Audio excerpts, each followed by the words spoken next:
Devoir. Tu sais, ça fait 3 minutes 45 que je parle toute seule. Les gens ont beaucoup de patience. Merci d'être aux personnes qui Merci à vous. Ouais, salut, ouais, je vois qu'il y a 7 personnes du coup. restent. On va pouvoir commencer tout de suite. De toute façon, il y a un replay, la vidéo restera. Mais restez, si vous avez des questions à poser à Manon sur son métier de travel planner, n'hésitez pas parce que c'est le but d'un live. Alors, on va commencer À tout. toi aussi.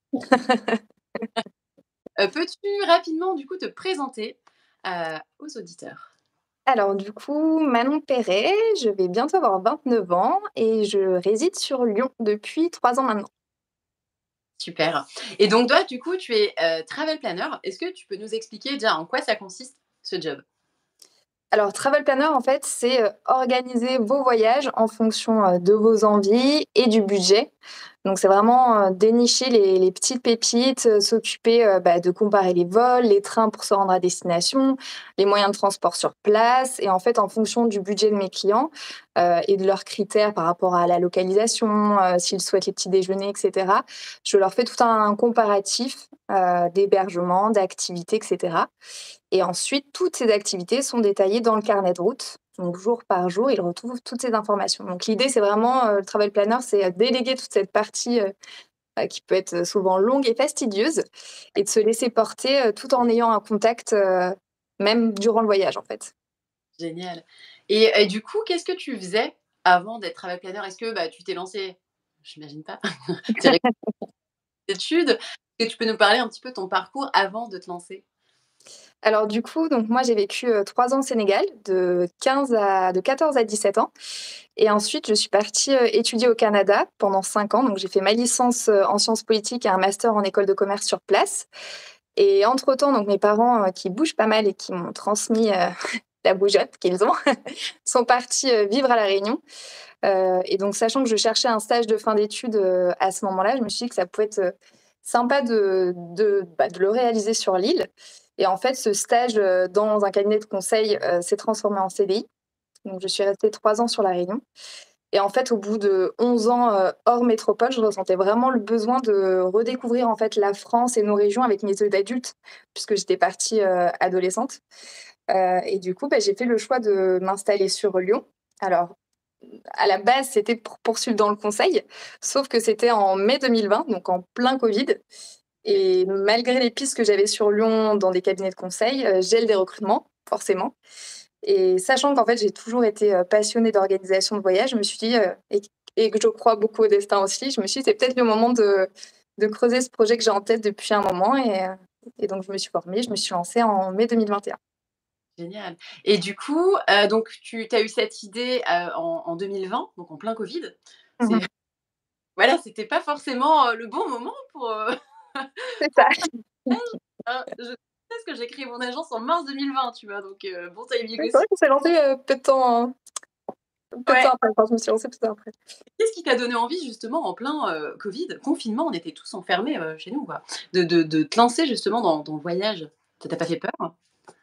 Alors non, parce que justement, bon, comme beaucoup de Français, en fait, on s'est rendu compte, qu'on avait un très beau patrimoine avec, des richesses, gastronomiques, culturelles, vraiment incroyables et très importantes, dans chacune des régions et en fait, qu'on n'avait pas besoin de voyager très loin pour voir de très belles choses et donc pendant le confinement, en fait, ça a mis en avant justement ce besoin de certains acteurs locaux d'être mis en avant et c'est vraiment ce qui a nourri ma réflexion, c'était cette volonté de remettre en avant les acteurs, et produits locaux de nos régions et justement, encourager les Français à redécouvrir leur région ou les régions à proximité et donc en fait, c'est vraiment la philosophie, que j'avais au moment du lancement. C'était, je me concentrais uniquement sur la France donc, favoriser les mobilités douces une fois sur place, donc, les personnes laissaient leur voiture, par exemple sur la maison d'hôtes et pouvaient se balader à vélo, à pied et cetera.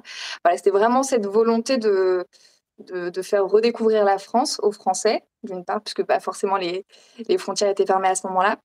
Donc ça m'a permis de créer un petit carnet d'adresses, en fait, de clients voyageurs, pendant l'année, en fait, de fermeture des frontières et ensuite il y a eu cette, volonté à nouveau pour certains de voyager à l'étranger et donc je couvre aussi désormais l'étranger, mais toujours avec cette, volonté de mettre en avant les acteurs locaux de chacune des destinations de faire découvrir, la région, enfin la destination, mais vraiment, en respectant le territoire, les habitants, l'environnement. Donc voilà, c'est vraiment, cette philosophie qui me porte, heu et du coup cette philosophie de slow tourisme, avec la création d'Estina Slow.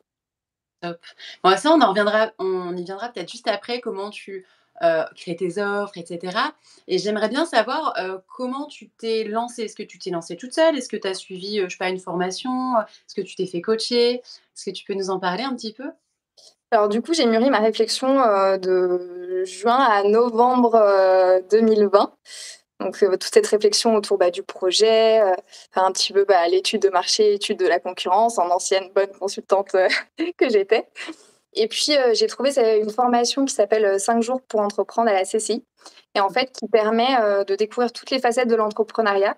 Donc en fait, chaque demi-journée, on rencontre un intervenant différent, donc que ce soit banquier, assureur, comptable et cetera. L'idée est vraiment de voir toutes les facettes de l'entrepreneuriat que je ne connaissais pas forcément et puis en fait, ça m'a permis, bah, d'une part de découvrir, l'ensemble de ces métiers, de ces facettes et cetera, mais aussi de partager avec, la quinzaine d'autres personnes qui étaient présentes.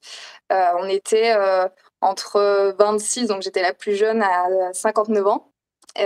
tous issus de parcours complètement différents et ça a été vraiment une réelle richesse, de pouvoir échanger, sur chacun de ces parcours.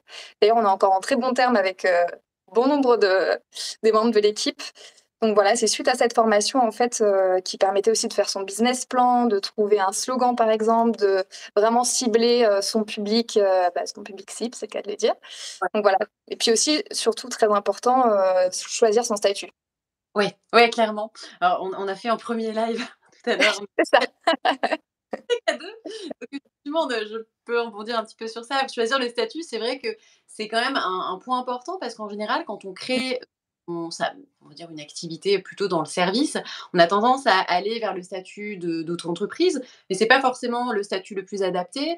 Il y a des personnes aussi qui ont créé une entreprise, je sais pas, par exemple en SARL et qui vont avoir tendance à conseiller, bah, la SARL ou versus, la SAS. Et donc je pense que vraiment, ce qui est important, c'est de faire en fonction de ton projet et de se faire accompagner par des personnes dont c'est le métier d'accompagner les entrepreneurs. Complètement.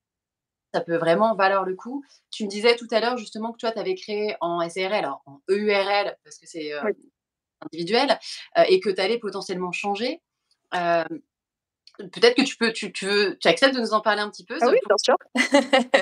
Bah, c'est vrai que sachant que j'avais fait une rupture conventionnelle, lors de mon départ de La Réunion, le statut le plus approprié, à ce moment-là, en fait, était, EURL puisqu'en fait, donc je touchais des indemnités Pôle emploi, heu, lesquelles avec lesquelles j'allais vivre, jusqu'à la fin de mes indemnités sur conseil de mon comptable et du coup, en fait, les missions que je réalisais, pour l'organisation de voyage, beh, du coup, en fait, allaient me permettre de constituer une petite trésorerie qui allait justement permettre de poursuivre une fois mes indemnités terminées. Ouais. Sauf que donc là, ça fera 2 ans en mai.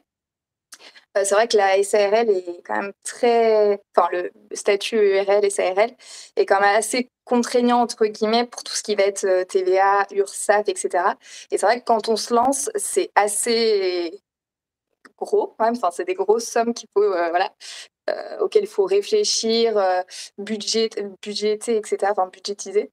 Donc c'est vrai que là, je réfléchis à potentiellement, du coup basculer en micro-entreprise. Mmh. Comme ça, voilà, d'avoir un petit peu plus pour un peu plus souffler, ces prochains mois. De société, enfin, ça inclut des charges, surtout en SARL. Tu dois payer au moins 1 500 € par an, pour ton alors c'est plus le RSI, mais pour l'URSSAF. Mmh Heu, mh. comptable à payer, ouais, c'est un peu lourd, effectivement. C'est ça.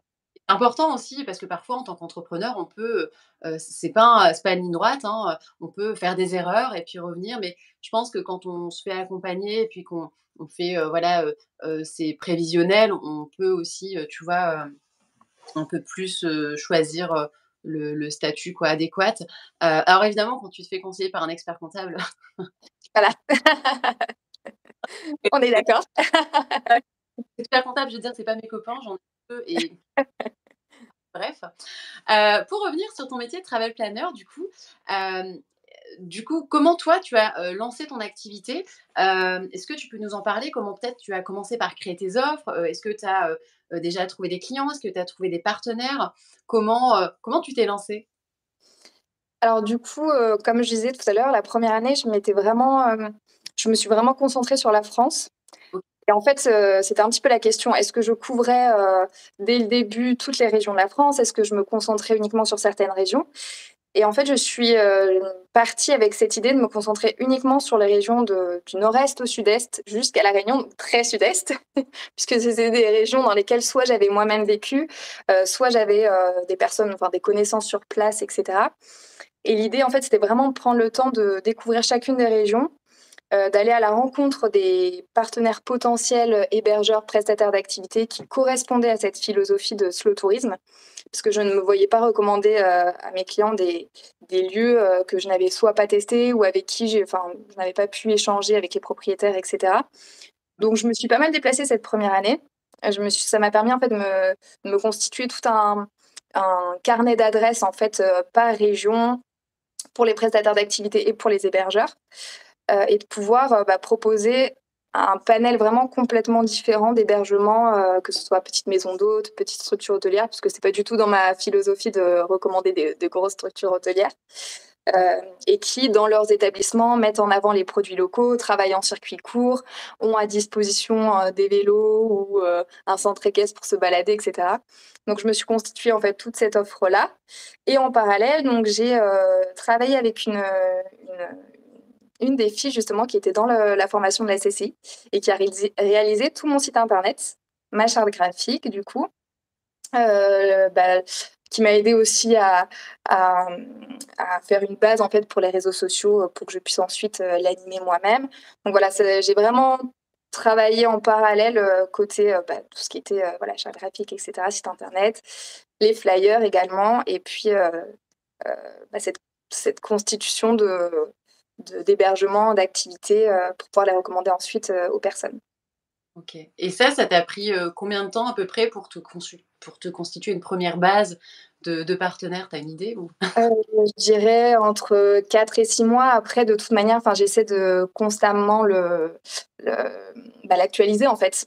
Parce que c'est vrai que dans le tourisme, que ce soit tant au niveau des hébergeurs que des restaurateurs et cetera, l'offre, change et évolue, constamment, surtout suite au Covid.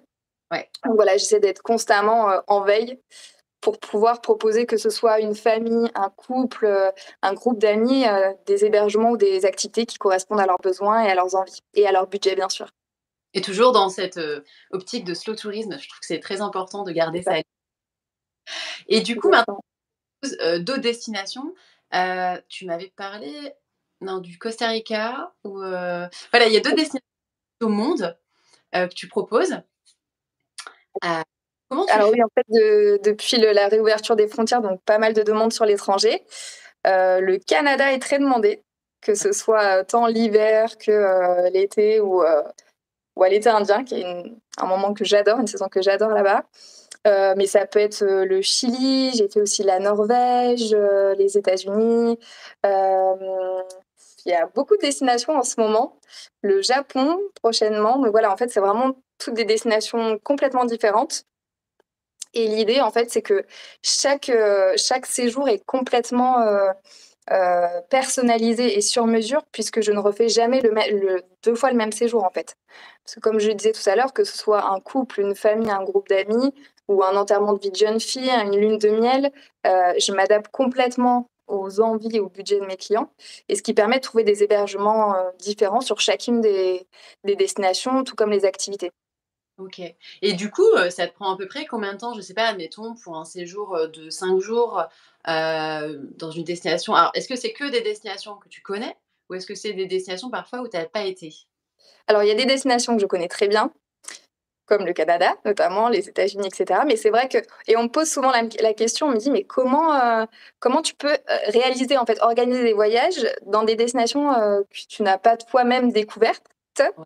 Et du coup, c'est ce que j'explique, c'est vraiment le propre du métier travel planner, en fait. C'est justement le fait de partir, enfin de dénicher toutes ces petites adresses, à travers les blogs, les documentaires, les livres et cetera. C'est vrai que j'ai pas mal de piles de livres, sur des destinations complètement différentes puisque justement c'est la partie qui me plaît et que j'adore dans mon métier de travel planner. Et du coup, c'est ce qui permet, même si on n'a pas été sur place, bah, de proposer des petites pépites en fait, dans chacune des destinations qui sont pas forcément, bah, référencées. Et c'est en passant par un travel planner, justement, qu'on peut se laisser, porter parce qu'on sait qu'il y a toutes ces recherches qui ont été faites en amont et ces recherches, justement, qu'on ne fait pas forcément, nous-mêmes en tant que voyageurs parce qu'on n'a ni le temps ni l'envie de le faire. Ouais. Et du coup, quand tu fais ces recherches, donc tu as parlé de guides, de documentaires même, enfin, j'imagine que ça te prend énormément de temps. En effet. Comment ça se passe justement, à peu près combien de temps tu vas prendre pour une destination que tu connais pas? Parce que, moi, quand j'organise un séjour, tu vois, dans une destination pour moi, hein, personnellement, dans une destination que je connais pas, ça me prend des jours. C'est ça. Après, bah, par exemple, pour une destination que je connais pas, je vais mettre, oui, bien 2 jours, en fait, de recherche, à travers les différents supports que j'ai et en fait, après, je me fais tout un document où je répertorie toutes les informations que j'ai trouvées et après je réfléchis, 2e grosse étape, je réfléchis à l'itinéraire, du coup, que je vais pouvoir proposer à mes clients puisque, là est toute la «difficulté» entre guillemets, c'est de trouver, enfin, de mettre en place des étapes, où pour qu'il n'y ait pas de de retour en arrière ou enfin on revient pas sur ces traces 1, 2, 3. C'est Mmh. vraiment faire un itinéraire, voilà, où on voit les choses, les sites à voir en fonction des envies des clients, mais en proposant un itinéraire pertinent. Hem, voilà, donc c'est Ouais, ça aussi la grosse étape, de réfléchir à quelle étape, quel site à voir, c'est voilà, clair, en fonction du programme. top. Et du coup, comment ça se passe pour toi qui a vraiment ce positionnement de slow, tourisme, à l'étranger? Est-ce que c'est facile de trouver, justement, des prestations, donc que ce soit hôtelières ou d'activités, de slow travel ou c'est un peu plus compliqué? Comment tu gères ça? Alors je vois vraiment la différence, je pense comme tu as pu le voir aussi, a avant Covid et après Covid, il y a une réelle prise de conscience. Hem, Après on voit un peu de tout avec le terme tourisme durable, Ouais. ce qui est voilà, mais heu je trouve qu'il est plus facile, bon, il faut quand même faire pas mal de recherches pour trouver des lieux qui correspondent à cette, philosophie-là. Mais voilà, j'échange beaucoup avec, les propriétaires des hébergements, par exemple, les prestataires d'activités aussi. En fait, c'est vraiment la même philosophie que j'ai appliquée pour la France, je l'applique pour l'étranger. OK. C'est juste que c'est plus de recherches, puis des fois un peu plus compliqué parce que c'est pas forcément la même langue, donc pour échanger avec les acteurs sur place, c'est un peu plus compliqué. Ouais. Hem, mais mais non, je trouve qu'il y a plus d'offres. Hem Et après, c'est vrai que comme on en discutait toutes les 2 la dernière fois, hem, je pars du principe que alors c'était un petit peu la grosse réflexion avant d'ouvrir justement sur d'autres destinations, mes prestations. Est-ce que j'encourage? Est-ce que j'organise des voyages qui sont à l'étranger et où il faut prendre l'avion? Heu, Sauf que selon moi, enfin, c'est pas en prenant une fois l'avion dans l'année, si à côté, en fait, on on achète, en seconde main, on essaie de bien recycler, de favoriser justement les mobilités douces. Moi, je sais que je fais tout à pied ou à vélo ou avec les transports en commun. Donc voilà, de prendre une fois l'avion, si ça reste, pas trop fréquent, voilà, c'est pas l'arrêt, du tourisme, on arrête de prendre l'avion. C'est OK, on peut prendre l'avion une fois, mais une fois sur place, on va toujours continuer, en fait, ce qu'on fait, chez soi d'habitude, dans son quotidien, de consommer local au maximum, de privilégier les petits marchés plutôt que les gros centres commerciaux, de privilégier le vélo ou les transports en commun pour découvrir, la zone, une fois sur place. Enfin voilà, c'est, continuer, en fait, cette même philosophie à l'étranger. OK. Et justement, toi, est-ce que tu ressens, en fait, dans tes clients, qu'il y a une envie de voyager de façon durable ou est-ce que c'est toi qui l'incite? Alors, je vais te laisser répondre, en même temps, je vais charger mon téléphone. D'accord. Toujours. Bah, je pense que vu que les personnes qui me contactent, c'est beaucoup via mon site internet ou les réseaux sociaux ou suite à des salons que j'ai réalisés. En fait, c'est la philosophie que je mets en avant, en fait, c'est les valeurs que je communique quand je présente, mon entreprise. Donc en fait, les personnes qui me contactent sont dans cette même philosophie et donc sont à la recherche d'une personne qui sera en capacité de leur proposer justement, de consommer sur place local, des hébergements, voilà, qui permettent de faire travailler en circuit court d'autres acteurs à proximité. Donc voilà, je pense que c'est ce que je véhicule et c'est ce que j'essaie de voilà, de véhiculer au maximum sur les différents supports que je mets à disposition et du coup, comment dire? Ça se voit par, voilà, par les personnes qui me la typologie de personnes qui me contactent, pour l'organisation de voyage. Et en général, justement, c'est plutôt quoi? Des familles, des couples, des amis, des entreprises? C'est quoi la typologie que tu as vu le plus? Alors si tu as pu faire un petit peu de check justement de tout ça, d'analyse? Alors il y a un petit peu, tout type de voyageurs, j'ai eu des familles, des entreprises aussi, petites entreprises, des personnes qui voyageaient seules aussi, bon notamment une jeune femme, qui souhaitait découvrir la Transylvanie en train, donc qui a tout fait en train depuis la Suisse. Donc Ah petit challenge, l'anecdote parce que pour, trouver les horaires de train en roumain, c'était assez sympa. Donc voilà, des personnes seules, mais je dirais que les voyageurs, qui font le plus appel à moi restent quand même les couples. OK. Donc, soit pour une escapade, en France ou à l'étranger ou pour des voyages de noces. Et clairement, ouais, ça fait gagner un temps de dingue. Tu vois, moi, même en étant travel planner, février, on veut partir, moi, il faut que je me fasse une pause là. On va partir, chérie, mais je vais faire appel à quelqu'un. Tu vois? Parce que même si c'est mon métier, bah, des fois, Ça fait du bien de déléguer. si. Oui. Ouais, non, c'est vrai que en fait, l'idée en faisant appel à un travel planner, c'est de déléguer comme on le disait tout à l'heure et une fois sur place, en fait, d'avoir sur le carnet de route l'ensemble des informations, que ce soit les tarifs, les horaires d'ouverture des sites à proximité, les restaurants et cetera et de pas avoir ces recherches, dont on n'a pas forcément envie quand on est sur place et qu'on met le cerveau en mode off, et au moins là, sur le carnet de route, on a tout le détail et on peut se dire: «Ah bah, tel site est ouvert, cet après-midi. Ah bah, tel autre site, c'est tel tarif, bah, ça me plaît bien». Enfin voilà, c'est vraiment d'avoir tout, le détail. Alors c'est vrai que mes carnets de route sont assez détaillés et ce que je dis à mes clients, c'est pas forcément de tout faire ce qu'il y a sur le carnet de route. C'est les activités qui ont besoin d'être réservées en amont seront réservées, par souci de disponibilité, de tarifs et cetera. Mais une fois sur place, c'est vraiment se dire: «OK, aujourd'hui, je suis dans tel mood, j'aimerais faire ça plutôt que ça. Bah, OK, je regarde les informations et je peux me rendre à destination, sans me poser de questions et sans faire de recherches supplémentaires». Parce pour moi, vraiment ce qui caractérise le slow tourisme, c'est vraiment prendre le temps de découvrir la destination.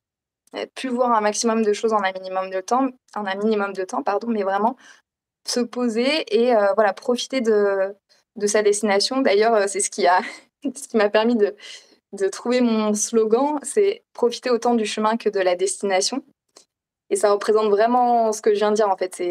C'est plus, prendre la route la plus rapide pour rejoindre un point B, c'est prendre peut-être la nationale ou la route parallèle, mais qui me permet de passer par des petits villages, par des points de vue et en fait, c'est des choses qu'on voit pas forcément parce que, des fois, on se dit juste: «Ah, j'ai hâte d'arriver à destination» et on passe à côté de plein de belles choses.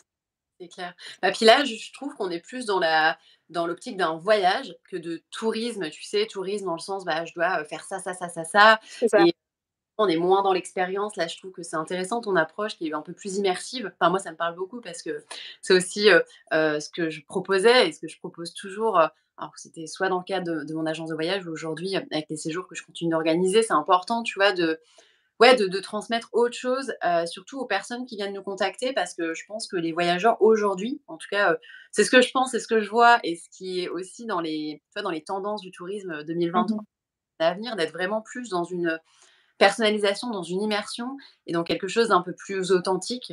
Je trouve que ouais, c'est tellement mieux aussi.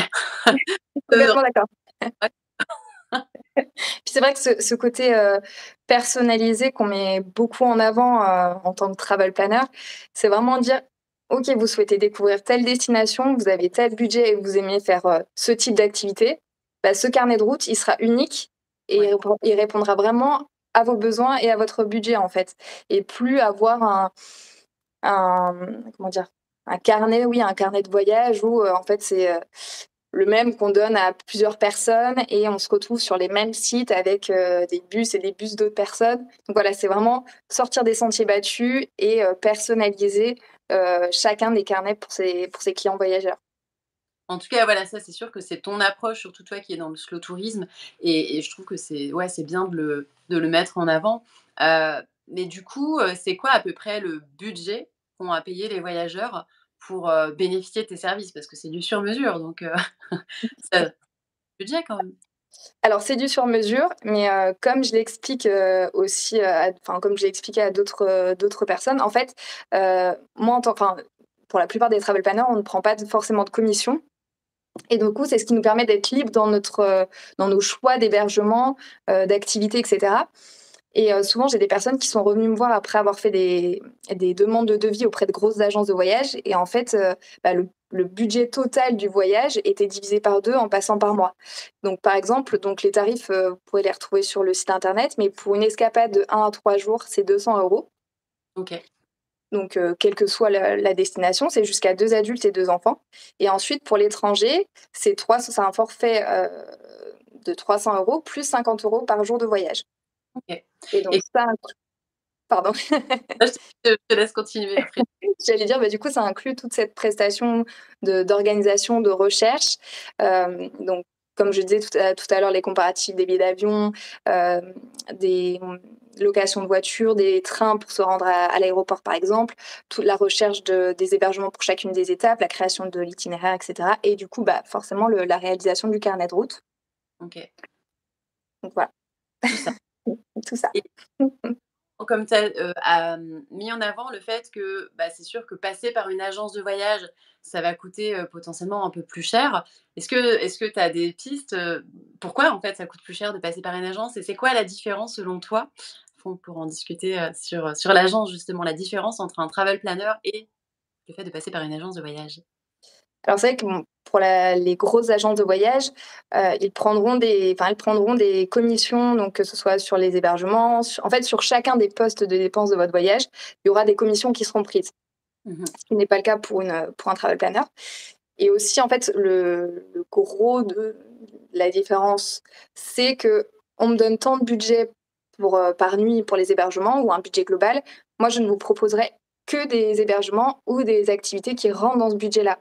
Donc en fait, c'est ce qui permet de rentrer complètement dans son budget pour les personnes puisque je m'adapte complètement alors que les agences de voyage, des fois, justement, ont des partenariats avec, des hébergeurs ou des prestataires d'activités. Donc elles vont vous envoyer en priorité vers, bah, ces hébergeurs ou ces prestataires, ce qui fait monter un petit peu la note et aussi la vraie différence entre une agence de voyage et un travel planner, c'est qu'en tant que travel planner, on ne peut pas payer au nom de nos clients. Donc en fait, on effectue toutes les recherches et l'organisation en amont et ensuite on envoie les liens en fait correspondants et la seule étape qu'on ne peut pas faire, c'est le règlement. Mmh. Mais souvent, on prévient par exemple le prestataire d'activité ou l'hébergeur pour qu'il rentre en contact avec le client et pour qu'il n'ait plus qu'à faire cette étape de règlement. OK. Alors attends, j'ai mon téléphone qui est tombé. Heu, yes, OK, oui, effectivement, la différence entre, le fait de passer par un travel planner ou par une agence de voyage, c'est cette partie d'intermédiation, parce que, on va dire, la seule entité qui est autorisée à être intermédiaire entre un client et un prestataire de voyage dans le cadre d'une prestation, bah, de voyage, c'est l'agence de voyage et ça demande une immatriculation auprès d'Atout C'est France. ça, exactement. Et si ça vous intéresse, je vous invite à aller revoir la vidéo qui est en replay sur, YouTube, qu'on a enregistrée avec Fanny de Mood Goyave parce qu'on en parle. J'en parle également sur mon blog et cetera. Donc ouais, effectivement, la différence, c'est que du coup, le client va devoir il bénéficie de tarifs, on va dire, un peu plus intéressants sur son voyage, mais Mmh. par la contrainte, si je puis dire, c'est qu'il doit réserver lui-même en direct chaque prestataire. C'est Heu ça. et du coup, une autre différence, je pense quand même à souligner, c'est que en plus de devoir faire différents paiements, le client est engagé avec chaque prestataire. C'est-à-dire que Mmh. si demain, bah, il y a un souci avec l'un des prestataires, je ne sais pas s'il y a un retard et cetera, là où l'agence de voyage va pouvoir gérer à la place du client, Oui, le paiement, là, le client va devoir gérer lui-même. Bon, en même temps, tu payes moins cher ton séjour. C'est ça et puis moi je reste complètement parce que tout à l'heure ce que j'ai pas dit, ce qui est compris dans le tarif, c'est que moi je reste complètement disponible pendant la durée du voyage, donc par WhatsApp ou mail et souvent en fait par exemple quand, moi je suis informée d'une modification d'horaire par exemple sur une activité ou que mes clients souhaitent, décaler par exemple leur réservation au restaurant, ils m'envoient un petit message, sur WhatsApp et moi je m'occupe de réaliser ça pour eux. Donc j'essaie de faire le lien au maximum, mais c'est vrai que voilà, s'il y a un petit souci, c'est quand même en direct que le client devra gérer avec le prestataire ou l'hébergeur. Ouais, Mais c'est ça. voilà, sinon j'essaie de faciliter au maximum le processus. Ouais, ça doit te prendre quand même beaucoup de temps du coup, à faire tout ça, mais j'imagine qu'il y a beaucoup de plaisir aussi, derrière. Oui, bah, c'est un métier passion. Je confirme. Justement, ce métier passion, donc ça fait bientôt 2 ans en mai, donc dans 3 mois, 4 Ouais. mois à 2 ans. Aujourd'hui, est-ce que, c'est ton activité principale? Est-ce que tu peux en vivre? Alors bon, sachant qu'aujourd'hui tu es en SARL, donc j'imagine que la SARL, ça veut dire TVA, ça veut dire charge à 45 après avoir payé tous tes prestataires, donc C'est j'imagine ça. que c'est un peu compliqué. Mais sinon, si tu étais sous un statut micro-entreprise, est-ce que tu arrives à en vivre, à te verser un est-ce que tu pourrais te verser je sais pas, un salaire, un SMIC? Est-ce que c'est plus? Est-ce que c'est moins? Au bout de combien de temps tu as réussi à dégager, à avoir suffisamment de clients? Voilà, est-ce que tu peux nous parler un peu de tout ça? Et justement, comme tu le disais, donc suite à la décou enfin, pas à la découverte, parce que j'en étais consciente de toutes les charges en tant que URL. Mais c'est vrai que ces derniers mois, enfin jusque voilà, jusqu'en mai dernier, heu, j'avais l'impression de travailler pour pas grand-chose en fait, puisque j'étais ponctionnée de toutes parts et donc c'était un peu compliqué d'en vivre et c'est à ce moment-là que je me suis posé la question peut-être de prendre un temps partiel et cetera et depuis, octobre-novembre, j'ai vraiment vu, une différence et un volume plus important de demandes. Donc ça, c'est super chouette. D'ailleurs, merci à tous pour votre confiance. Et c'est ce qui m'a c'est ce qui a mûri, en fait, ma réflexion de changement de statut, et que je suis en train de mettre en place justement pour, basculer en micro-entreprise. Parce que c'est vrai que sachant que je ne touche plus d'indemnité depuis, depuis mai, dernier, il est quand même important que je puisse en vivre, prochainement et c'est vrai que là, voilà, depuis, novembre, je peux me verser, oui, les un petit peu moins si un SMIC, on va dire, oui. OK. Donc tous les mois, tu peux te verser un SMIC avec ton activité. Oui, C'est cool, franchement, oui, sachant que la décembre enfin novembre, décembre, janvier, ça a été de très bons mois, ouais. donc c'est chouette. Ouais, c'est chouette et bah, c'est vrai que, je pense qu'il faut avoir conscience de ça aussi quand on crée une entreprise, c'est que ça prend du temps parce que, bah, il faut voilà, si tu décides de créer ton entreprise, bah, à l'instant, je sais pas, admettons en février 2023, bah, il va falloir le temps de créer tes offres, de trouver tes clients, de faire ta communication et Mmh. généralement, on entend souvent dire que, tu vois, des sociétés type SARL, URL, ou SASU également, heu, on commence à vivre de son activité au bout de 3 à 5 ans. Oui, Parce que des charges qui sont très, très lourdes. complètement. Par contre, en micro, c'est peut-être un peu plus rapide. Donc je pense qu'au bout d'1 an et demi, 2 ans, en tout cas à temps plein, il y a possibilité vraiment de vivre de ce Oui. métier. C'est bien d'en parler justement parce que c'est vrai que c'est une question qui revient souvent, qu'on me pose également, parce que, dans le cadre de je lance bientôt, comme tu sais, une formation pour devenir justement, travel planner et travel designer, donc en février 2023. C'est vrai que c'est une question qui revient, bah, voilà, est-ce qu'on peut gagner sa vie? Est-ce que c'est un métier, qui a de l'avenir? Oui, pour pouvoir se projeter, avec ce Ouais, métier-là. c'est clair et moi je le vois, oui, il y a de la demande, oui, on peut gagner sa vie, mais par contre, il faut avoir conscience que ça peut prendre du temps et puis ça dépend aussi quel investissement tu veux mettre à la base. Toi justement, aujourd'hui, ça te prend combien de temps par semaine à peu près ton activité? Alors pour être complètement honnête, bon, comme je pense, bon nombre de chefs d'entreprise, au début, on compte pas ses heures et c'est vrai que la première année, heureusement que mon compagnon était là pour me faire prendre un petit peu de recul parce que je faisais du 8h-23h, je mangeais devant mon ordi, enfin vraiment le cliché, Pareil. je pense qu'on est un peu tous pareils. Surtout que voilà, si personne ne le fait, si nous on le fait pas, je veux dire, personne ne le fera à notre place. Sachant qu'il y a tout du coup, tout le côté, la création d'entreprise, le site internet et cetera qui prenait beaucoup de temps. Là, enfin, je suis à temps plein quand même et c'est ce qui m'a fait aussi réfléchir sur le fait qu'il n'était pas possible de prendre un temps partiel parce que ça me prend énormément de temps. Sachant, voilà, comme je disais tout à l'heure, que depuis octobre-novembre, il y a vraiment beaucoup de demandes. Là, par exemple, ce mois-ci, j'ai eu 8 clients. OK. Heu, donc quand je dis 8 clients, c'est 8 clients qui vont partir, pas sur, le mois de janvier, hein, qui vont partir sur les prochains mois. Mais voilà, alors qu'avant, pour vous donner une idée, j'étais sur, au tout début, un 2 clients et après je tournais à une moyenne de 3-4 et là, voilà, depuis, novembre, je tourne autour de 6 à 8 clients donc ça, c'est chouette mais c'est l'équivalent d'un temps plein, du coup. Ouais, ouais, carrément et c'est sûr que, bah, ça comme tu l'as bien souligné, hein, tu fais beaucoup de travail de recherche, tu es présente pour tes clients. Le carnet de voyage, ça prend énormément de temps aussi à Ouais. préparer. C'est la base, et donc ouais, évidemment. Mais c'est chouette en tout cas franchement 8 clients, bravo. Si. Et comme tu le disais tout à l'heure et pour les personnes qui souhaiteraient se lancer, c'est vrai qu'il faut avoir conscience du temps que ça peut prendre, mais comme pour n'importe quelle entreprise. Et l'idée, c'est vraiment de semer ces graines, au maximum, donc à travers les salons, les flyers, aller à la rencontre des gens, se présenter, le site internet, les réseaux sociaux qui, fonctionnent très bien quand même, comme on le sait tous, je pense. Même si Instagram fonctionne mieux que Facebook. Facebook, c'est Ouais, pas top top. Mais voilà, c'est vraiment semé et là, pour le coup, j'ai des personnes qui reviennent, après un premier échange, en fait, il y a 1 an ou il y a, 6-8 mois et qui n'avaient pas forcément de besoin, à ce moment-là, mais qui, voilà, là, ont désormais un projet voyage et qui, du coup, me contactent, ou des personnes qui étaient, parties précédemment, avec moi pour un séjour en France et qui désormais souhaitent partir à l'étranger, par exemple. Mais voilà, faut être patient. C'est le quotidien d'un entrepreneur, c'est comme ça. ça. Faut avoir les nerfs bien accrochés.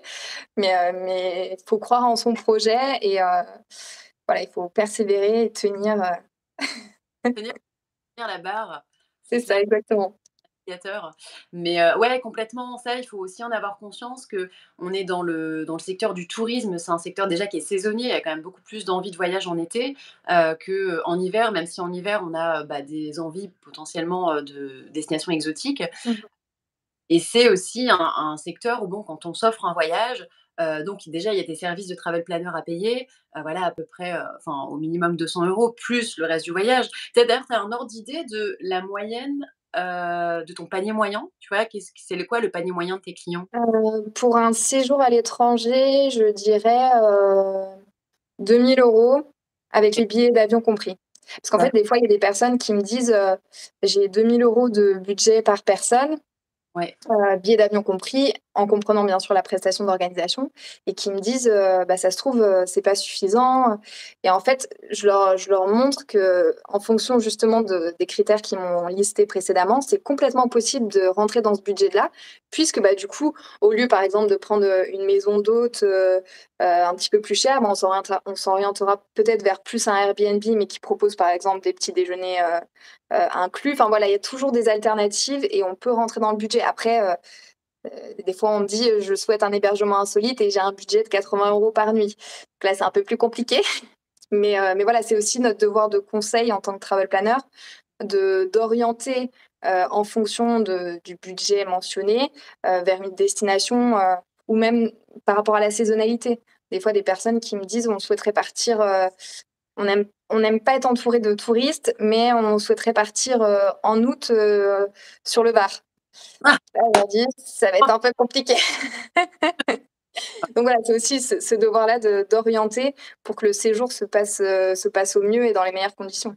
Ouais et ça nécessite du coup quand même de bien connaître la destination parce que bon là on parle de la France, c'est assez facile, mais c'est vrai que parfois quand tu as pas été, non plus dans la destination, tu sais pas forcément quel est, finalement l'envers du décor, donc et C'est ça, justement, bien sûr. pourquoi je t'ai demandé le budget, donc tu me dis à peu près 2 000 € en moyenne pour tes clients par personne, bah, c'est un gros budget donc évidemment que ça prend du temps de lancer l'activité aussi parce que, des fois tu as des personnes, j'imagine, hein, qui te découvrent, qui disent: «Ah bah, c'est sympa, Destinaslo, Manon a l'air chouette et cetera, elle propose des beaux séjours à ses clients mais bon moi aujourd'hui déjà j'ai pas les congés, j'ai pas le budget pour partir».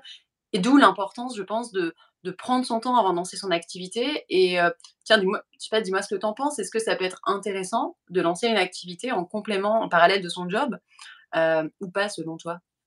Oui, je pense que ça peut être intéressant justement pour des personnes qui sont en poste actuellement et qui ont une envie justement de se lancer, que ce soit dans le tourisme ou pas, mais ça permet d'avoir quand même cette stabilité, heu, parce que, bah, voilà, on a une rentrée d'argent régulière. Parce que c'est vrai que du moment où, bah, par exemple, me concernant, les indemnités sont terminées, on se dit: «Va falloir, va falloir, faire en sorte que, voilà, on puisse, se dégager quand même un petit salaire». Mais c'est vrai que oui, ça permet d'avoir une stabilité et d'être plus serein, quand on est, quand on est encore en poste. Ou enfin, même si on n'est plus en poste, de prendre potentiellement, une activité enfin, un temps partiel à côté, par exemple, pour gagner en sérénité et justement pouvoir se lancer dans les meilleures conditions et pas être stressé en se disant: «Si je fais pas tant de chiffre d'affaires ce mois-ci, ça va être, compliqué» et cetera. Ouais, c'est clair, pas être trop dans l'appel de l'argent, quoi. C'est Hem ça. Mais après, et quand je disais 2 000 €, c'est pour l'étranger. Après, j'ai des personnes, enfin, pour l'étranger, longue destination, long courrier, on va dire. Après, j'ai des personnes qui partent pour, 400 € par personne en Europe, pour une escapade. Enfin, voilà, il y a vraiment tout type de budget. OK, top. Et du coup, qu'est-ce que tu trouves, toi, personnellement, comme avantage à ton job de travel planner? Alors, déjà, c'est un métier passion, donc quel plaisir de se réveiller chaque matin et de pouvoir faire ce qu'on aime. Et c'est vrai que même des fois le week-end ou pour des proches, qui me disent: «Ah, je voudrais bien organiser ça», mais juste, tu sais, qui en parlent dans une conversation, tout de suite, moi, je suis avec mon ordi en train de faire mes recherches parce que j'adore ça. Et justement, mon beau papa qui me disait ça la semaine dernière, qui cherche à organiser ses 60 ans et qui me dit: «Mais tu vas pas faire ça ce week-end et tout, tu en week-end». Je dis: «Mais je préfère faire ça que regarder un épisode d'une série, en fait». Donc bon, pour moi, les avantages déjà, c'est, bah, de découvrir, en fait, plein de spécificités, que ce soit sur la culture, la gastronomie, le mode de vie de plein de destinations différentes. Parce que du coup, je voyage, à chaque nouveau carnet de voyage, à chaque nouveau carnet de route. C'est aussi, bah, du coup, de faire ses propres horaires. Alors c'est vrai que bon, des fois, c'est un peu compliqué justement de se restreindre à des horaires, «de bureau» entre guillemets quand on est entrepreneur. Mais voilà, je sais que si j'ai un rendez-vous chez le médecin ou autre, bah, voilà, je vais me dégager du temps dans mon après-midi et je le rattraperai sur le samedi ou sur le dimanche. Donc c'est de pouvoir adapter, c'est quand même un confort de vie, qui n'est pas négligeable. Carrément. Donc voilà, de pouvoir adapter ses horaires, Ah oui, à son style de vie et du coup, est-ce que tu voyages plus ou moins qu'avant? Alors du coup, j'ai pas mal voyagé, sur la France l'année dernière. Voyager plus, pas forcément parce que j'ai toujours pas mal voyagé depuis Ouais, toute petite, grâce à mes parents. Mais c'est vrai que du coup, bah, ma liste de destinations à découvrir, c'est bien allongé. Mais non, pas forcément plus. Enfin, j'ai toujours cette envie de voyage, hein. Si je pouvais ouais, partir en tour du monde, pendant 10 ans, je le ferais, ça, y a pas de souci. Comme bon nombre d'entre nous, je pense. ouais, c'est sûr. Voilà. Et du coup, bah, dernière petite question, est-ce que tu as pu, c'est quoi les 3 destinations phares ou en tout cas les 3 destinations les plus demandées par tes clients, cette année? Alors, je dirais la France quand même, parce que ça reste une destination, assez demandée. Le Canada, Mmh. et puis, la Norvège a été pas mal demandée. New York aussi, compliqué, ouais, je dirais la Norvège parce qu'il y avait pas mal de demandes pour les aurores boréales. Bali aussi qui a été bien demandé. Ah, c'est compliqué. Eh, il y a quand Et même la France encore, c'est oui, important de le souligner parce que, tu vois, des fois, on se dit: «Bah, ouais, OK, moi, je vais partir en France, mais je connais mon pays». Bah, pas forcément parce que, ben, justement, toi, en plus, sous le côté slow tourisme, tu peux permettre, enfin, on a vu, hein, on a tous été confinés, on était tous limités à 100 kilomètres, on a quand même découvert des pépites près de chez soi. c'est ça. C'est une façon aussi de redécouvrir autrement la France, le temps d'un week-end. Peut-être au lieu de prendre l'avion avec EasyJet, pas cher et polluant, peut-être voyager en train, en Blablacar, en France C'est et ça. du coup découvrir, bah, autrement, notre beau pays. Tiens d'ailleurs, Et alors, une pépite, heu, c'est quoi la destination française que tu nous recommandes? Pour le mois, allez, on va dire pour le mois d'avril. le Luberon, Ah! sans hésitation. Pourquoi? Bah, parce qu'en fait, déjà, l'environnement de la Provence, moi, j'adore tous les petits villages en pierre, les vignes, Les lavandes, bon ça c'est un peu plus tard, mais les oliviers, enfin moi c'est vraiment un, un lieu que j'adore. En plus, au niveau des activités, on peut faire des petites dégustations de vin dans les vignes, un pique-nique dans les vignes, se balader à vélo au milieu des oliviers, enfin j'adore. Après, ce qui a été aussi très demandé enfin, ces derniers mois, c'est le Jura. Ah oui. Ça a surpris plusieurs de mes connaissances. Et c'est vrai qu'en fait, le Jura, bon, moi je suis franc-comtoise d'origine. Donc c'est vrai qu'avec mes proches, c'est une destination qu'on apprécie beaucoup. Et le Jura, en fait, que ce soit l'hiver ou au printemps, parce que je déconseille l'été pour le coup, parce que ça, maintenant, en fait, on l'a tellement mis en avant pendant le confinement que maintenant, c'est un petit peu trop fréquenté l'été. Mais voilà, le printemps ou l'automne ou l'hiver dans le Haut-Jura, c'est magnifique. D'ailleurs, on l'appelle le Petit Québec Ouais. parce que c'est plein de lacs, des cascades. Donc, je vous recommande cette destination si vous êtes pas trop loin du Jura. Mais c'est vrai que voilà, moi j'ai beaucoup, enfin, je fais tous mes trajets en train ou en blablacar et c'est aussi un des avantages d'être à son compte, c'est de pouvoir travailler de n'importe où, que ce soit en France ou à l'étranger. Donc voilà, oui, ce serait le Luberon ou le Jura OK. en Chouette. France. Ah Et juste, ouais? excuse-moi, je repensais tout à l'heure quand on parlait un petit peu des prérequis, des conseils quand on se lance, etc. Je vous conseille vraiment de vous entourer. Mmh. Euh, et pour le coup, me concernant, en fait, j'ai rejoint un groupe d'entrepreneurs qui s'appelle le Winner Win, qui est lyonnais à la base. En fait, ils sont un petit peu dans chacun des arrondissements et en banlieue lyonnaise, ce qui permet en fait de nous rencontrer toutes les 2 semaines, de parler un petit peu de notre actualité, de nos problématiques. Et c'est vrai, quand on travaille seul, en plus là de chez soi, c'est un petit peu compliqué, surtout quand on est habitué à travailler en groupe, en entreprise. Voilà, de pouvoir échanger, de confronter un petit peu ses idées, d'être challengé aussi, d'avoir d'autres points de vue, c'est super important. Et du coup, on se fait des petits after work aussi pour le côté moins formel. Et ça permet vraiment d'avoir des moments où on est reboosté pour la semaine parce que voilà, on a échangé avec plein de personnes, on a plein d'autres points de vue, des choses pour lesquelles on n'avait pas forcément pensé. Donc je trouve que c'est hyper important de s'entourer. Voilà. Très bon Si... point. Merci de le partager. C'est vrai que solopreneur, ouais, c'est pas forcément simple. Alors moi, ça fait maintenant, quelques années, donc tu vois, j'ai passé ce cap. Je me verrais plus du tout retourner en entreprise avec des collègues, mais c'est vrai que rejoindre des groupes d'entrepreneurs, ça peut être soit dans son activité spécifique. Quand j'avais mon agence, donc j'avais, pour ceux qui savent pas, j'avais créé, donc une agence, indépendante, de voyage indépendante sous la marque Habitrek et du coup, j'avais un petit groupe d'entrepreneurs, d'autres agents de voyage, sur le secteur du bien-être et de la outdoor et c'était chouette de se retrouver de temps en temps. On pouvait partager aussi des conseils, bah, des retours sur des clients, tu vois? Mhm. Et puis, bah, se soutenir, Oui, en très de important. ouais, tout est là en ah! Mais ouais, très chouette. Bah, en tout cas, merci beaucoup Manon de nous avoir partagé avec Bah, autant de merci à toi pour l'invitation. contente, ça fait un petit moment qu'on est en contact toutes les Ouais, 2, donc ça fait peut-être un peu 1 an, je crois, peut-être même un peu plus, oui. donc trop chouette. Hem et bien, on va clôturer ce live. Je sais pas s'il y a des questions d'ailleurs? Oui, j'ai vu passer quelques questions. Ah oui, attends, il y a des questions. Ah!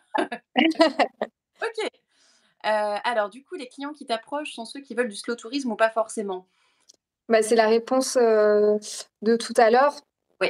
Oui, enfin, slow tourisme dans le sens où, ils ont cette volonté de découvrir la destination en prenant le temps et en favorisant, bah, du coup, les produits locaux. En fait, bah, par exemple, pour les petites maisons d'hôtes que je vais proposer, ça sera des maisons d'hôtes qui proposent des produits locaux pour le petit déjeuner, pour les tables d'hôtes et en fait, c'est ce qui est beaucoup demandé pour les personnes qui me contactent. OK, top. J'ai aussi une question d'Émilie. Est-ce qu'il y a des destinations que tu refuses? Intéressant comme question. Alors, j'ai jamais refusé de destination. Après, si c'est une destination, par exemple, qui serait pas en accord avec mes valeurs ou ma philosophie, type, Arabie Saoudite, par exemple. Ouais, j'avais demande sur Dubaï, je dis: «Bah non», donc j'ai cherché Oui, un truc. voilà, Dubaï, voilà. Ouais, Si OK, non, je refuserais, oui, OK, mais jusqu'ici, non, j'ai jamais refusé de destination. OK, top. Parce Donc il que y a aussi, je pense que en fait, ça fait lien avec la question précédente, c'est que, sachant que c'est des personnes qui ont cette philosophie-là, ça a jamais été des destinations, qui rentraient pas dans ces valeurs qu'on partage, en fait, entre les voyageurs et moi-même. Ouais, bah, oui, c'est sûr. Donc en fait, c'est cohérent aussi parce que tu vas aussi attirer à toi les personnes qui, sont en adéquation avec tes valeurs et ce que tu proposes, quoi. Exactement. Alors une autre question que j'ai vue de tac, où est-ce qu'elle est? De Marine: «Arrives-tu à trouver le temps, pour des voyages perso ou tu bosses en voyage?» Je pense que tu y as répondu. Je sais pas si tu veux rajouter quelque chose? Oui, un peu des 2. Maintenant, j'essaie de vraiment, quand je suis en congé, de déconnecter, parce que c'est Ouais. compliqué, mais c'est super important. Mais oui, j'essaie toujours de me garder du temps pour voyager, très important. Moi, c'est vrai que personnellement, tu vois, en 2022, j'ai voyagé 6 mois dans l'année et je compte même pas tous les week-ends, de 3-4 jours que j'ai pu faire. Mais bon, voilà, j'ai mon PC avec moi et je Oui, bosse. voilà, Mais par contre, on peut organiser son temps. Tu vois, ça va être bosser le matin, par exemple, exactement. qui dort, beaucoup donc Pareil. heu, ensuite, est-ce qu'il y a une autre question? Hem, est-il nécessaire de faire une formation pour devenir travel planner quand on n'a jamais travaillé dans le tourisme? Vaste question, vu que je propose une formation. C'est ça. Bah, échanger avec Ludivine parce que, enfin, faut au moins un minimum déjà avoir des bases sur l'entrepreneuriat Mmh.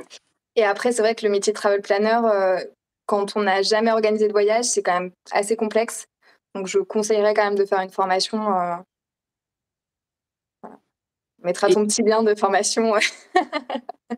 dans tous les métiers, je pense que alors moi, j'ai pas eu la chance d'avoir une formation quand je me suis lancée. Donc en 2018, j'ai voulu organiser, un séjour. Alors j'ai fait, la petite histoire, c'est qu'en 2016, j'avais un poste de commerciale, enfin de directrice commerciale. J'encadrais une équipe de commerciaux terrain dans les télécoms et j'étais plus en adéquation avec les valeurs de la boîte. Donc j'ai fait une rupture conventionnelle. Je vais passer les détails.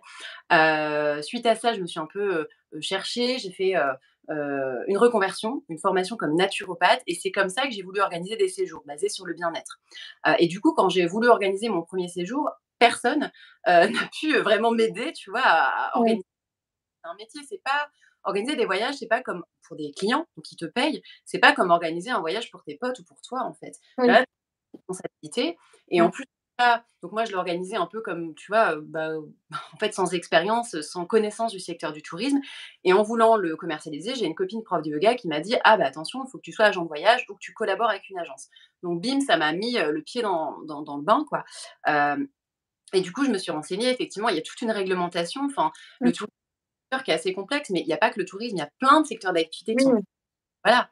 Toi, dans le conseil, c'est pareil. Avant de travailler dans le conseil, bah, tu as suivi une formation, bon, d'école de commerce.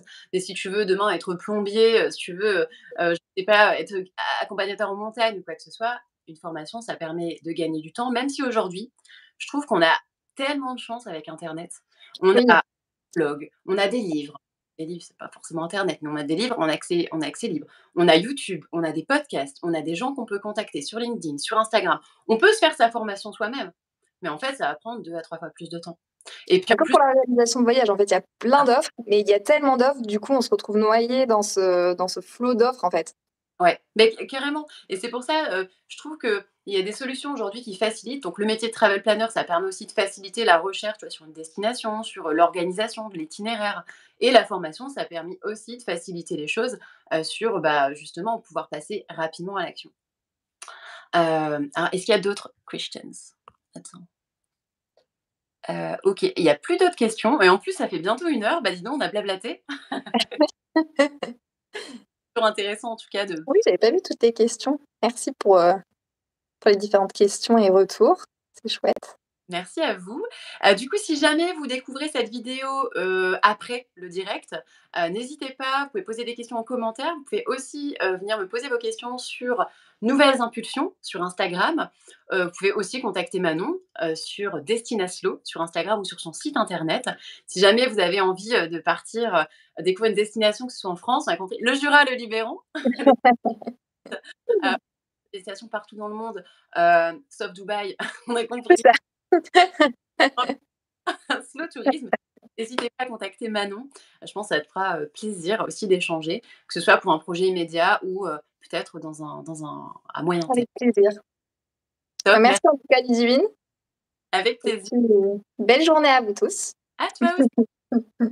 Salut, à bientôt.